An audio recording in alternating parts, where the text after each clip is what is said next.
Now, The Hunt Palmer Show. Boy, does it smell good. You're listening to The Hunt Palmer Show, brought to you by Rouse's Supermarkets on 104.5 ESPN, Baton Rouge. That's good. Live from the Mercedes-Benz of Baton Rouge studio, this is Hunt Palmer.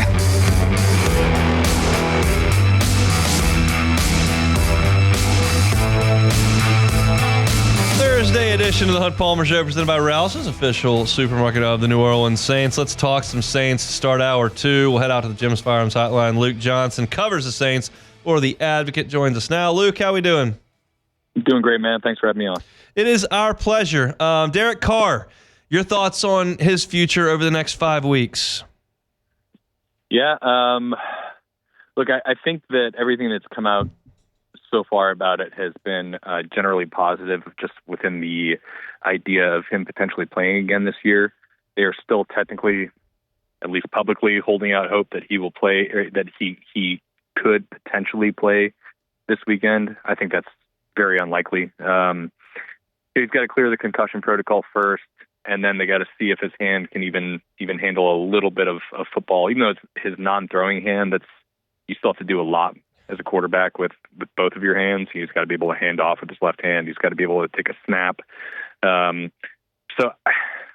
mean, I don't think it's going to happen this week. I would really highly doubt it would happen the next week. But I think there's a decent chance that he could suit up for like the last 2 games of the season.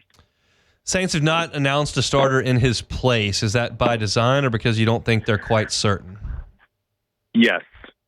Okay. That was the answer Darren Rizzi gave yesterday to like that exact question. Okay. You know, somebody just put it point blank, like, are you not naming a starter because you don't want the Commanders to know, or because you don't know? And he just said yes.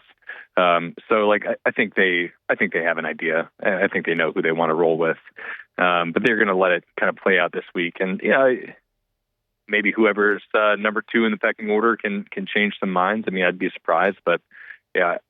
I personally think it's going to be Jake Haener. They haven't really gotten to see what he can do in a starting role yet. It's been kind of a small sample size for him. The most snaps he's played in a game, I think, is 26. And most of the other games, it was like 7 snaps, 5 snaps, 1 pass attempt, 3 pass attempts.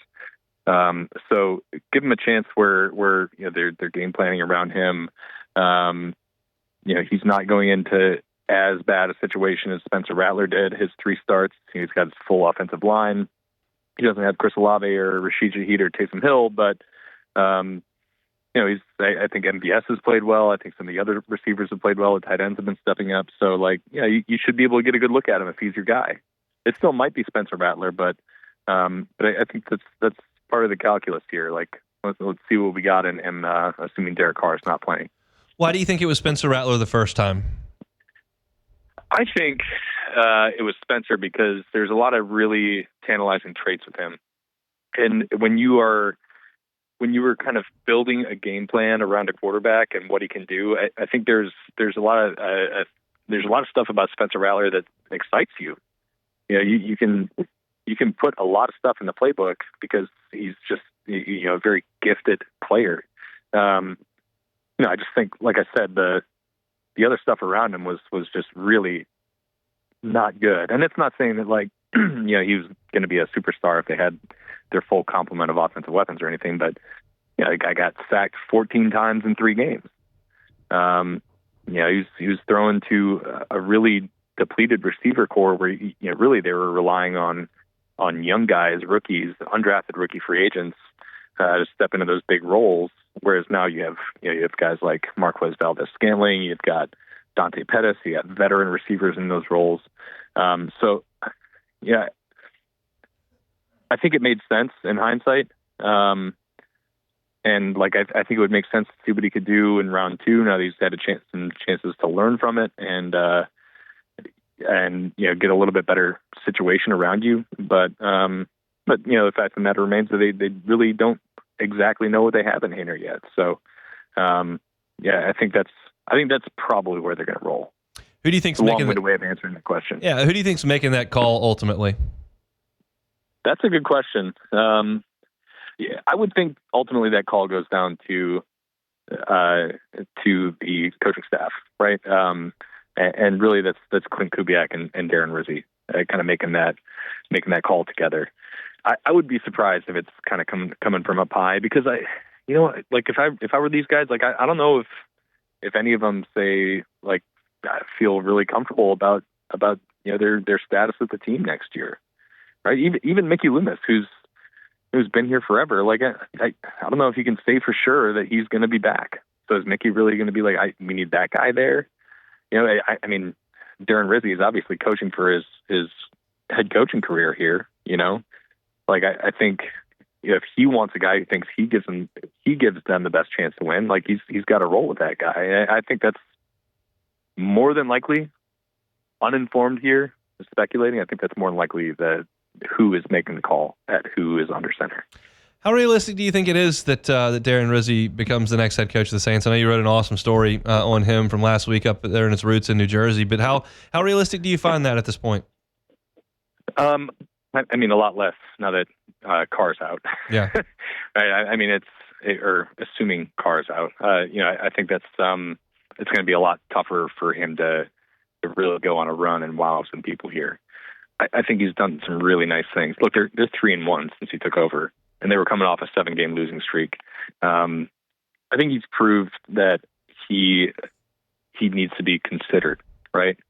Especially if you're talking about maybe blowing up some things next year, having a really young team. I think Rizzi has shown an ability to build a culture quickly, but it's going to be harder for him to make some statement wins with some really big teams coming up on the horizon.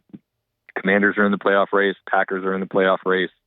And really make a statement if you don't have your starting quarterback and your backup isn't throwing the top two receivers, and you don't have your most dynamic offensive player in Taysom Hill, and your defense has been struggling. I just think it's going to be really, really hard for him to make a strong case over these last 4 weeks.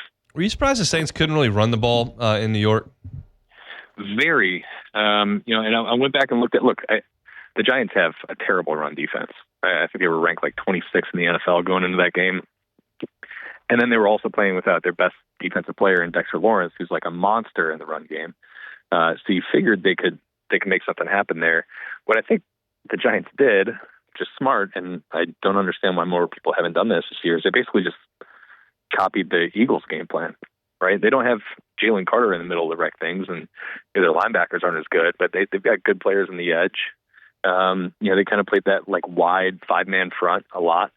And this is like something that Clint Kubiak's going to have to figure out, is when teams take away your fastball, like you gotta be able to throw the changeup, and he's really just out there like trying to Aroldis Chapman his way through a game. Just throwing heat all the time. And, it didn't work. And when their run game doesn't work, their offense as a whole has not worked.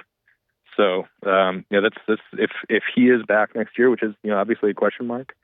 That's an area where he's got to improve, because if it's that easy to take away one really critical part of their offense and everything just kind of crumbles like a house of cards after that, and then you need to find a changeup off that.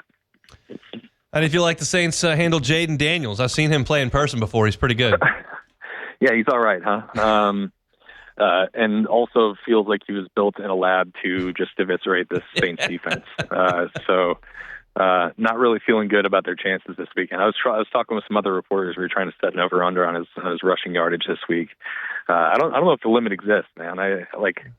He could run for 120 yards this week, and I'd just be completely unsurprised. Tall task for these guys. I think you could see this coming from a mile away. This is going to be a huge challenge. And, this is something they've struggled to do over the years, is play these mobile quarterbacks. I mean, Drew Lock, of all people, ran for 60 yards on them last week. Yeah.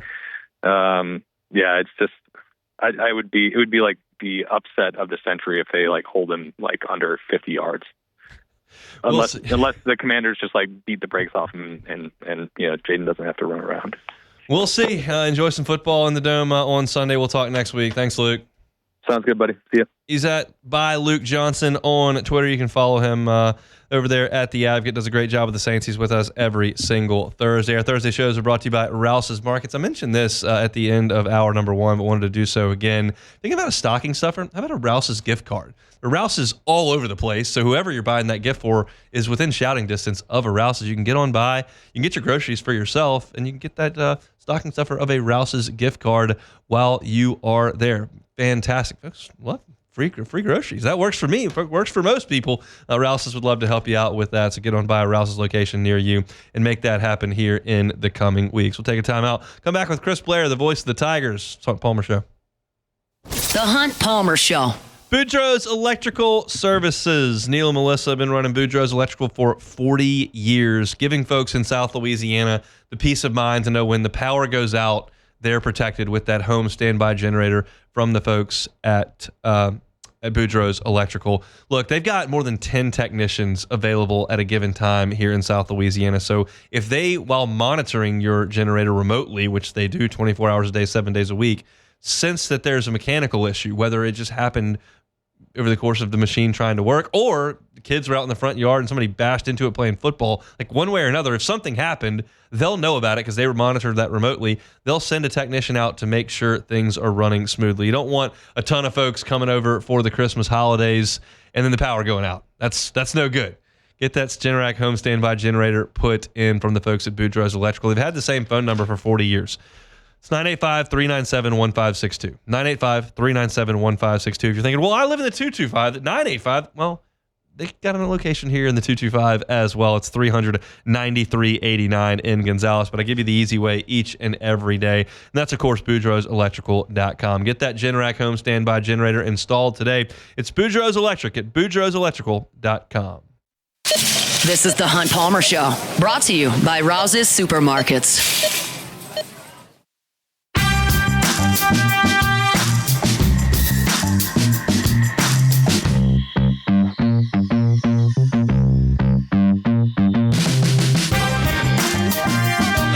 Did an exercise earlier today when I was sitting down at my desk, and I just went through the new schedules for all the teams in the SEC, and I just wrote down some things that were interesting to me, including a couple of Saturdays that are just absolutely loaded with fantastic football. So we'll talk a little bit about that in the next segment here, just some non-LSU SEC scheduling things that I found quite interesting, because everybody that had the schedule one way this year has it flipped next year in terms of home and away. So I found a few things interesting. We'll get to all of that moving forward. But first, let's chat with our guy, Chris Blair, voice of the Tigers, joins us on the Jim's Firearms Hotline, as he does every single Thursday. Chris, how are you?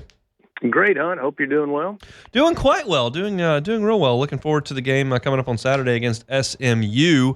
But just curious, some football things first from you. Your reaction to Garrett Nussmeier declaring that he'll come back for another year.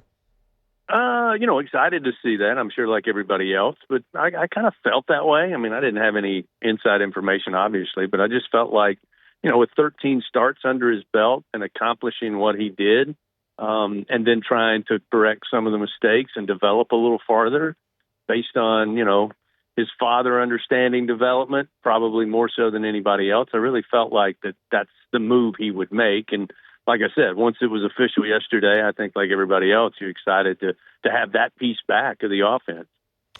And they'll travel to the Texas Bowl to take on Baylor. We'll talk about that kind of moving forward. But I wanted to spend some time on basketball today. We kind of got our first look at LSU's quote-unquote new-look front court without Jalen Reed on Sunday. Of course, Tigers lost their junior forward for the year. And I was impressed with Damian Collins. You were watching courtside. What did you think?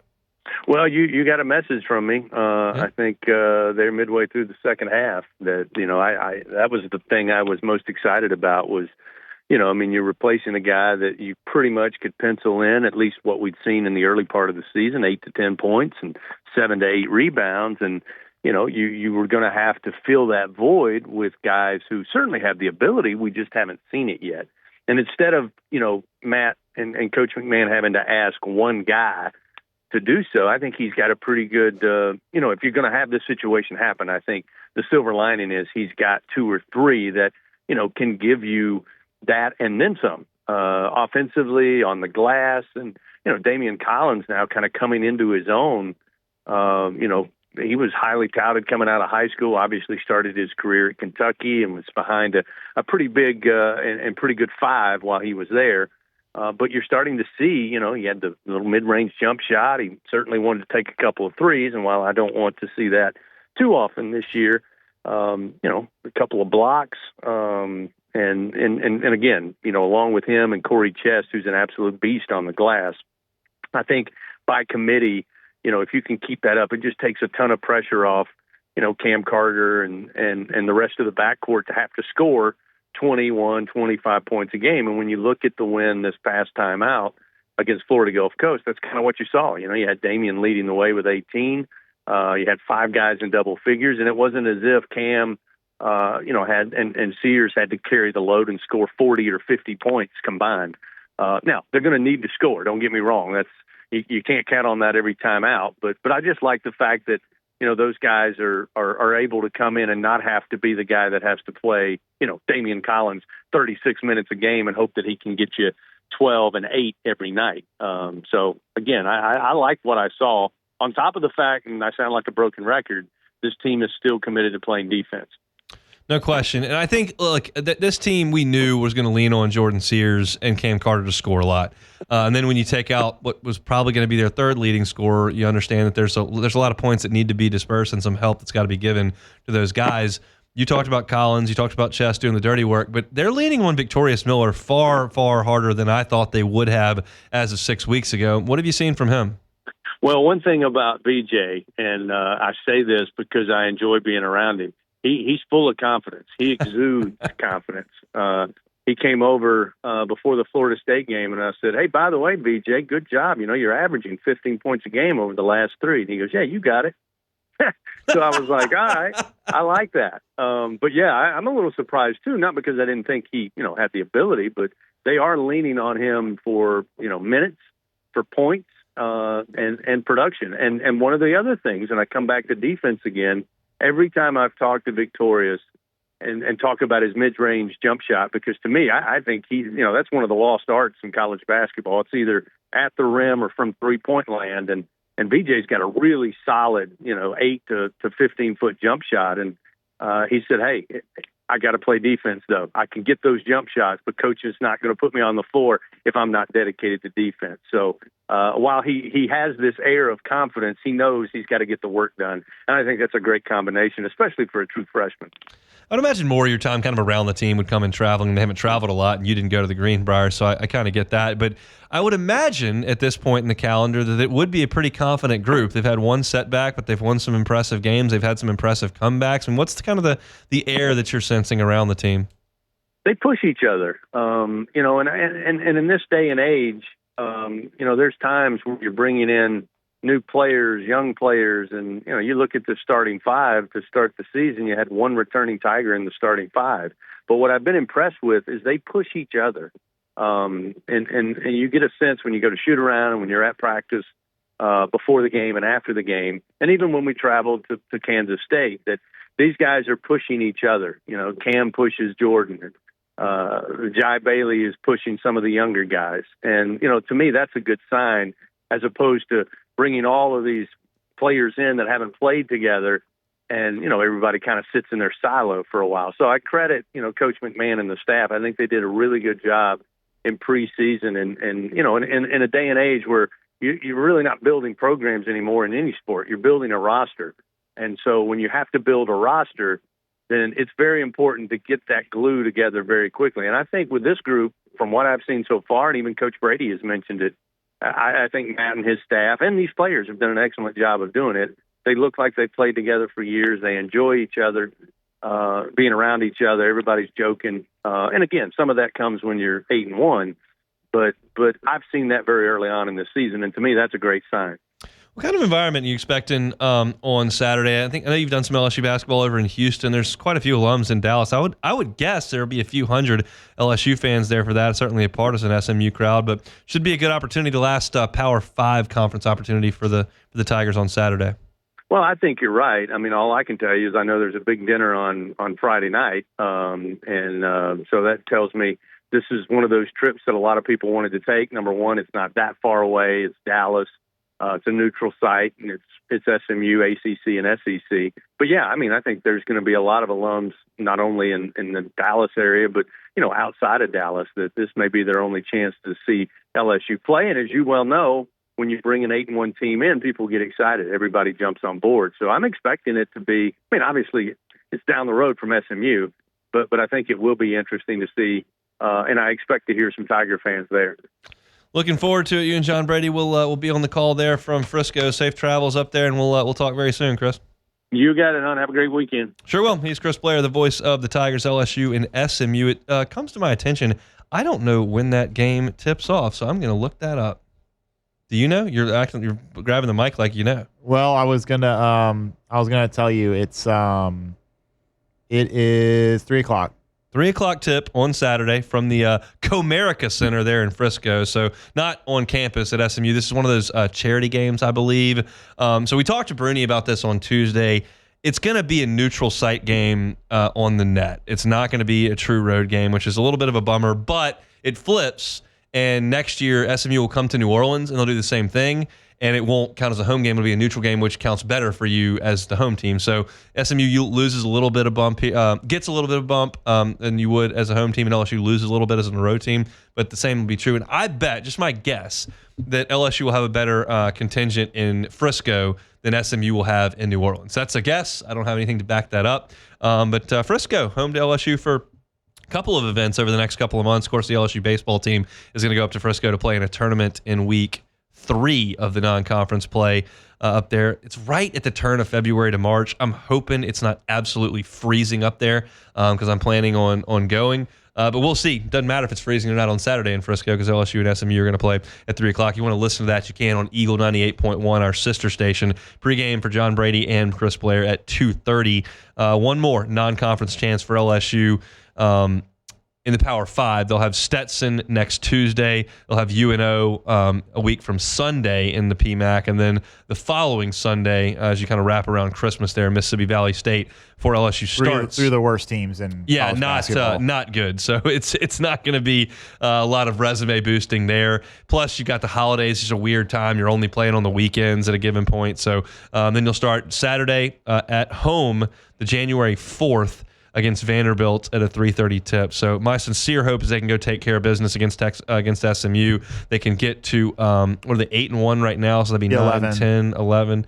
They're 11-1 right now? No, they'd be 11-1 if they run it. They run the table. If you're 11-1 playing Vanderbilt at home in the PMAC on January 4th on a Saturday, that feels like a good crowd to me. So I'm always kind of looking for those spots that I can get the PMAC pretty full. Kind of like I'm looking for spots, quite frankly, in the football season where I know that Tiger Stadium's going to come alive. And it doesn't always happen. Y'all know that. Y'all have been around here enough. And so I'm kind of looking for a spot there. LSU's 11-1 hosting Vanderbilt on a Saturday afternoon at 3:30. That feels like a good crowd to me. But LSU needs to get off to a good start in conference play with Vanderbilt and then at Missouri because after that it's at Ole Miss, Arkansas, at A&M, at Alabama, Auburn, Texas. It's just a lot. So we'll see. LSU and SMU coming up on Saturday. We'll talk more about the Mustangs on tomorrow's show. We'll take time out, come back, and I'll give you my musings on the rest of the SEC. We'll make fun of some of the teams in the Southeastern Conference for some of the tough scheduling selections that they've got. We'll talk about that next. The Hunt Palmer Show. Highland Insurance Group, HighlandIG.com. Jonathan Carbo and his team wish you a Merry Christmas. And they're also here to handle your property and casualty insurance. They're here to help with your group and employee benefits. Group employee benefits are a big, big deal in terms of hiring and then keeping stability within your organization. If you're just not sure about those benefits and you would like another ear to talk to about how you may be able to improve those things so that you can recruit talent to your organization, so that you can retain talent in your organization, the Highland Insurance Group is happy to help you out with that. And certainly they can help you out with property and casualty insurance. If you're not sure what your hurricane deductible or storm deductible should be, if you're not sure what EPL insurance or cyber insurance respond to, probably best that you figure that out. And the Highland Insurance Group is happy to help you with that. They want to be a part of your team. They want to be a trusted part of your team, as I mentioned, like your attorney, like your CPA, your insurance broker should feel like that. You can check them out online at HighlandIG.com. It's the Highland Insurance Group right here in Baton Rouge, HighlandIG.com. You're listening to The Hunt Palmer Show, brought to you by Rouse's Supermarkets.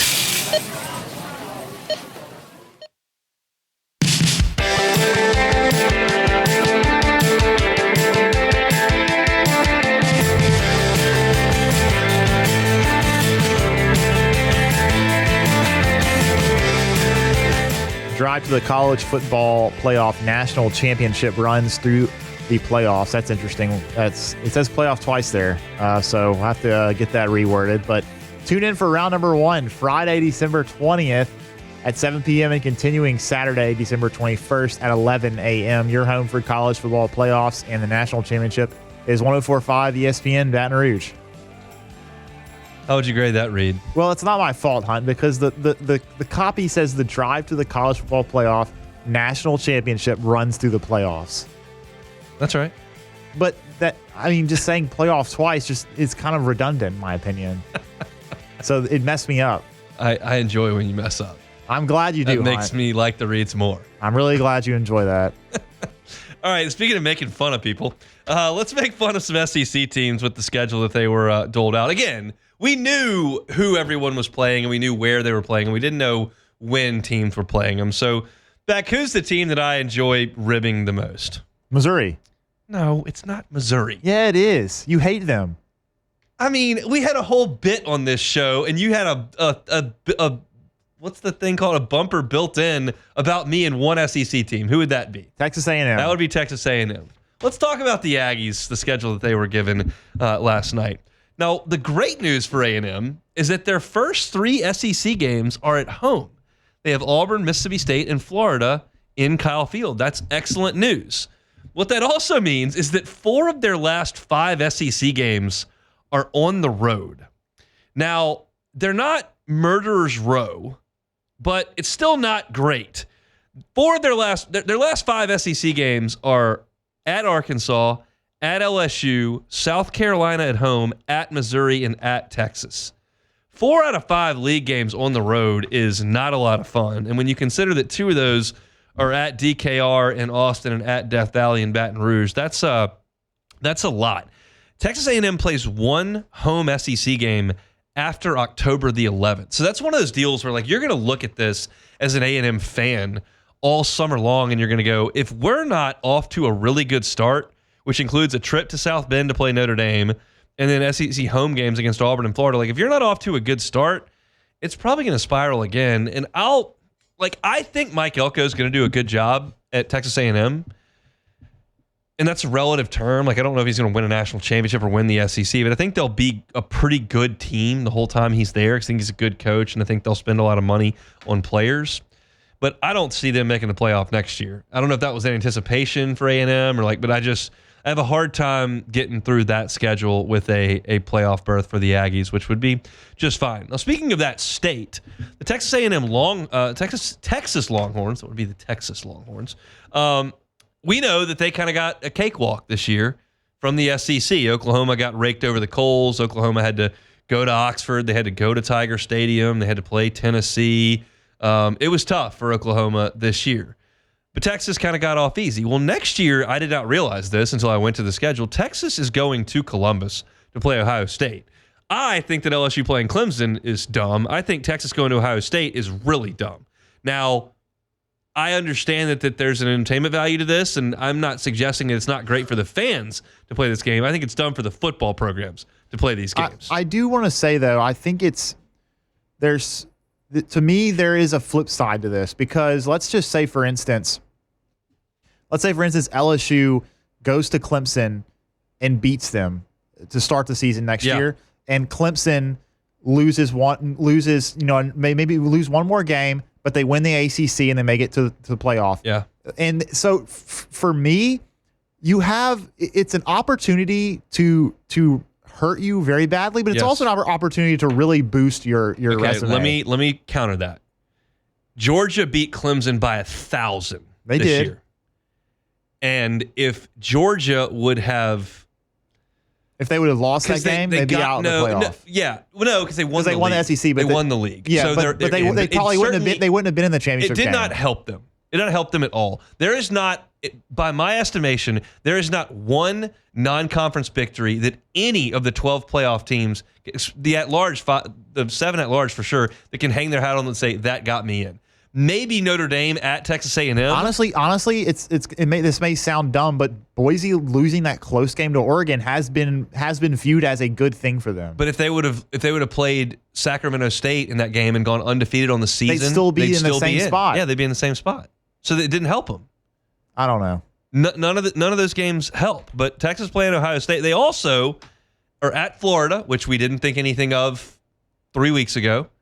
They are at Georgia, and then they will play Texas A&M as well. So all of a sudden, it flips on Texas A&M because I think at Ohio State's a very difficult game. We know at Georgia's going to be a very difficult game, and I think at Florida's going to be a tough game. And then A&M, that's always going to be kind of a toss-up deal there. So I think Texas is a team that we're going to look at differently next year.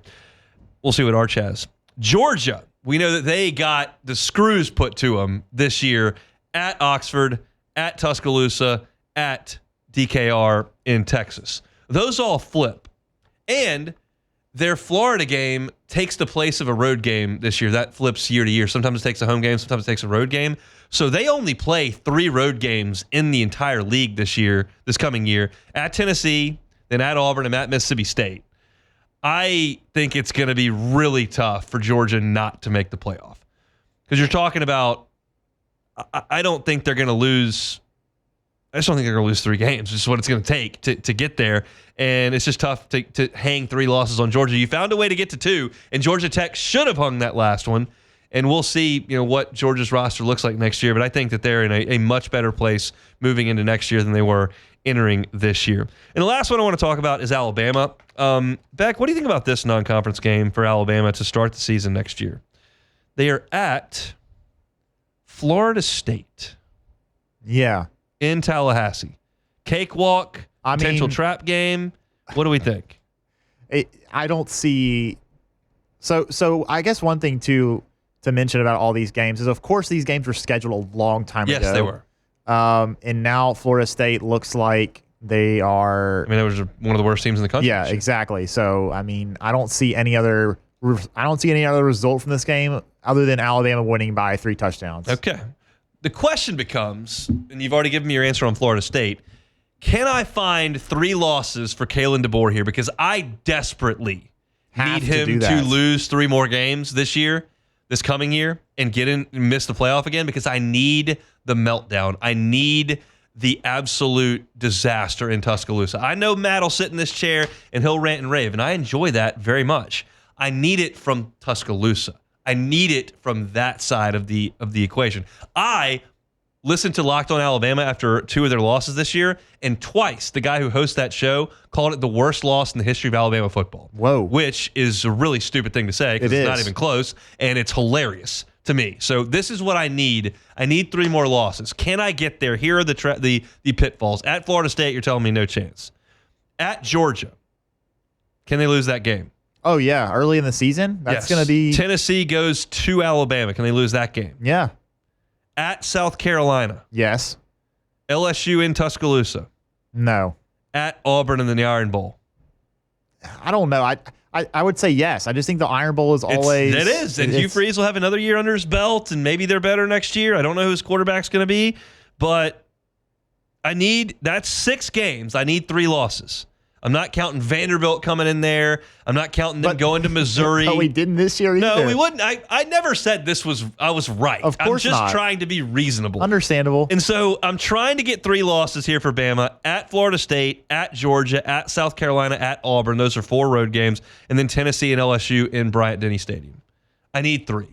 I won't be able to contain my joy if I get to listen to Locked On Alabama or go listen to the Feinbaum clips or deal with Ryan Fowler, who's chirping at Moscona all the time, if they lose 6 games in 2 years. How long did it take Saban to lose 6 games? Like 5 years? Well, the first couple of years. Like if you go back to like his best run. Oh, yeah. Could I go a 5-year stretch where they only lost 6 games total?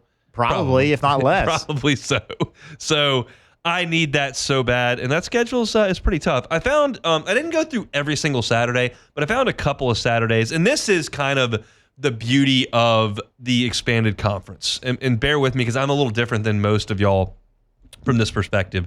I don't watch a lot of non-SEC football. Like, if there's a window where Ohio State is playing Michigan State and Ole Miss is playing Kentucky, like, I'm watching Ole Miss Kentucky. Like, I am going to watch the SEC game barring significant circumstances. That's just how I'm wired. It's what I care about. And so now I've looped Texas and Oklahoma into my preferred watching games, which obviously enhances that. Listen to these SEC slates on these two specific, fairly early season Saturdays that I dug up here. Saturday, September the 27th. Listen to these 4 games on September 27th. Notre Dame is at Arkansas, which does interest me a little bit until Notre Dame probably blows them out, but it is Notre Dame going to an SEC team. Ole Miss hosts LSU.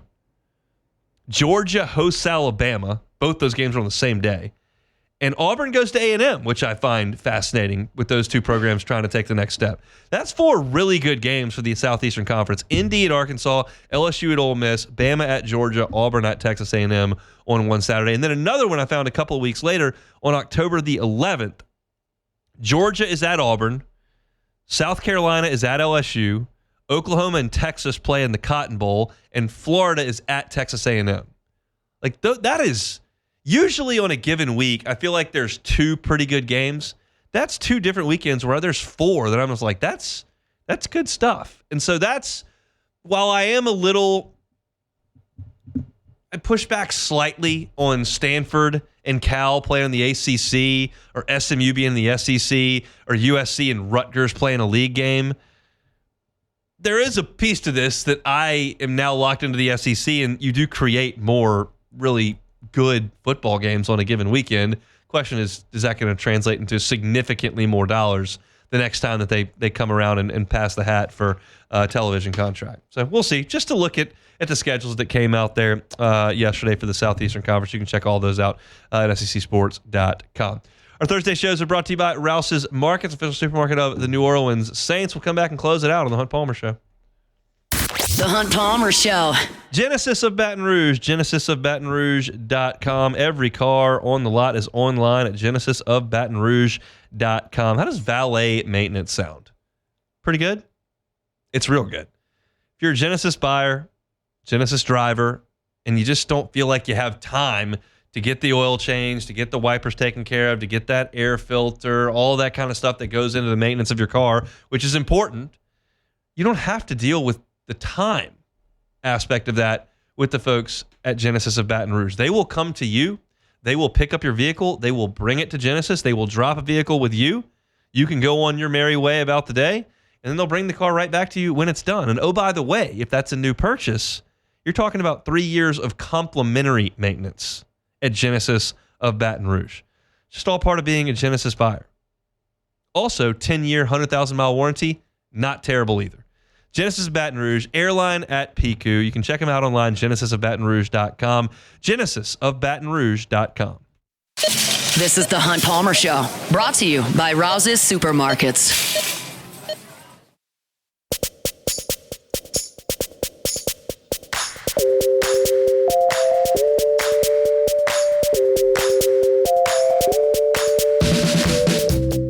.104.5 ESPN Baton Rouge and Citizens Bank and Trust are bringing you the ultimate holiday gift with our Home for the Holiday sweepstakes. Imagine 2025 with your rent or mortgage covered up to $18,000. We're here to make your holidays a whole lot brighter. Just sign up at 1045ESPN.com and you could be living stress-free next year. The winner will be notified on December 20th. That is next Friday. That is a 10 out of 10, Mr. Hunt Palmer. I'll be pretty blunt. I didn't hear a word of that. That's okay. Sending a text message That's to my fine. wife. I just perfectly read that live read. Cassie, thumbs up if it was a 10, thumbs down if it was not. Oh, she gives him a thumbs up. We got to work on that grading scale. It probably wasn't that great. It was actually very good. Alvin Kamara still not at practice for the Saints today, dealing with an illness yesterday. I would imagine a Wednesday and Thursday practice unavailability with an illness shouldn't be too big a concern on Sunday. You never know, though. So we'll see. I'm sure Matt will have much more on that on AFR. And, of course, Ross Jackson will have you covered over on LouisianaSports.net. All right, our Thursday show is brought to you by Rouse's Markets. official supermarket of the New Orleans Saints. Always tell you every single week to download the Rouse's app. It just makes shopping so much easier. I know a lot of you are going to have some folks over for Christmas, have big dinners, big meals. Everything you need is at Rouse's, and if you don't feel like you have time over the busy holiday season to go in and spend all the time in the grocery store, well, just do the shopping on the app. Have your personal shopper go handle it. And then when you pull up, they'll just put it right in the back of your car and you can go home. It just couldn't be any easier than all of that. So keep Rouse's in mind this holiday season as you get all ready to do all of your grocery shopping. Get the Rouse's app. Rouse's all over South Louisiana and all the way over to Gulf Shores, Alabama for those that are listening over there. So I appreciate Rouse's for being a part of our Thursday shows each and every Thursday. Rouse's, this feels like home. Let's play some Take It or Leave It. All right, first one, the Skins game will be returning to the PGA Tour schedule for the first time since 2008. The event will be held on Black Friday, which of course was when they used to do all the goofy events back in the day, and they're bringing it back. Take it or leave it. I'll take it. Why not? I mean, Black Friday, most people are going to be watching college football and whatnot, doing their shopping or playing golf, taking the day off. But I don't mind the Skins game coming on. That reminds me, seeing one of those like unique events like that. During COVID, we were all like looking for stuff to watch. Match. And I watched a Jack Nicklaus versus, was it Sam Snead or Ben Hogan? Somebody that was a lot older than him, but they played one-on-one at Pebble Beach in like the 60s or 70s. And I watched every shot of it, and I didn't know the result. So it was like I was watching it live at Pebble Beach on YouTube. That was one of my nights during COVID when I was living by myself and working by myself and really never leaving the coffee table. It was a sad state of affairs. It was Jack and Sam Snead at Pebble Beach in 1963. And I think Nicklaus beat him by one in the on the last hole. But it was great to watch. It was very compelling sports television for me, who had no sports television to watch. Yep.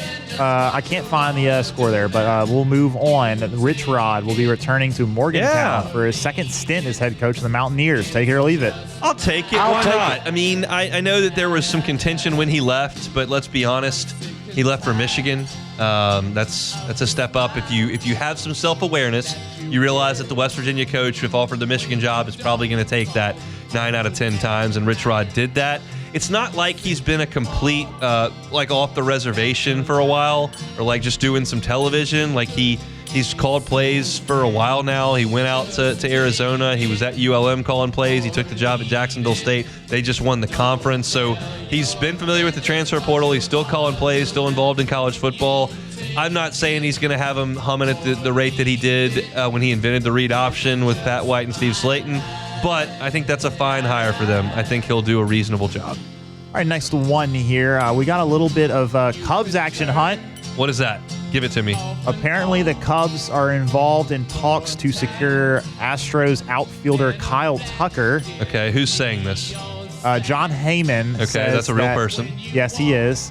He says, though, the Cubs will have to include either Cam Smith or Matt Shaw, who are both a couple of their top infield prospects. Those are the last 2 first-round picks. Along with Seiya Suzuki and Isaac Paredes in a trade for Kyle Tucker. God, that's a lot. That is a lot. I don't really like that. I don't really like that trade very much because I don't think the Cubs are one player away, even if it is Kyle Tucker. Look, Cam Smith. But take it or leave it. Nobody. I will. I'll take it. They got to shake something up. Tucker's really good. We don't know what Matt Shaw or Cam Smith is. They've only played in the minors. And, you're right. We also didn't know what Eloy Jimenez was going to be in that trade. He's fine. He's good. He hadn't been good for a while. Nobody cares about Cubs talk. I realize that, but I'm very fascinated by that. I'm trying to have all those gears churning in my head. That's a lot to give up. Seiya and Paredes and Matt Shaw, I would say no. I would just say no. I would say no. I would say no as well. I'm not taking that, man. Like I said, I don't think the Cubs are one outfielder away. I mean, Kyle Tucker is really good. He's not a top 10 outfielder in the MLB right now. If you extrapolate his statistics out for a full season from last year, he is. Okay, yeah, but he got hurt. All right, moving on. Last one here. LSU will get a transfer portal addition before the end of the show tomorrow. Take it or leave it. I got 24 hours. I'll probably leave it. Leave it alone. I'm not 100% convinced. I think it's possible that Jakeem Jackson could jump in. I think it's possible that Varian Brown could jump in. But I don't know if it's going to happen in a 24-hour window. Guys are still making visits. They are knocking them out like 3 in 6 days. But I think that once you commit, you shut down the bidding circus. So it behooves you to create that window open as long as you possibly can, more often than not. So I'll say no, but I wouldn't be shocked if you had one or two over the next 24 hours. That'll do it for a Thursday edition of the Hunt Palmer Show. Talked LSU schedule, talked Emory Jones going to the draft, talked Garrett Nussmeier coming back to LSU, broke down LSU schedule as I said. Luke Johnson talking Saints, Chris Blair talking hoops. You can find it wherever you find your podcast. The Hunt Palmer Show. Like, subscribe, rate, and review. That'll do it for us. Matt Moscona is about to drive you home on After Further View. Everybody has a safe and happy Thursday. We're back tomorrow for a Football Friday edition. There's some football on Palmer Show on 104.5 ESPN. The Hunt Palmer Show.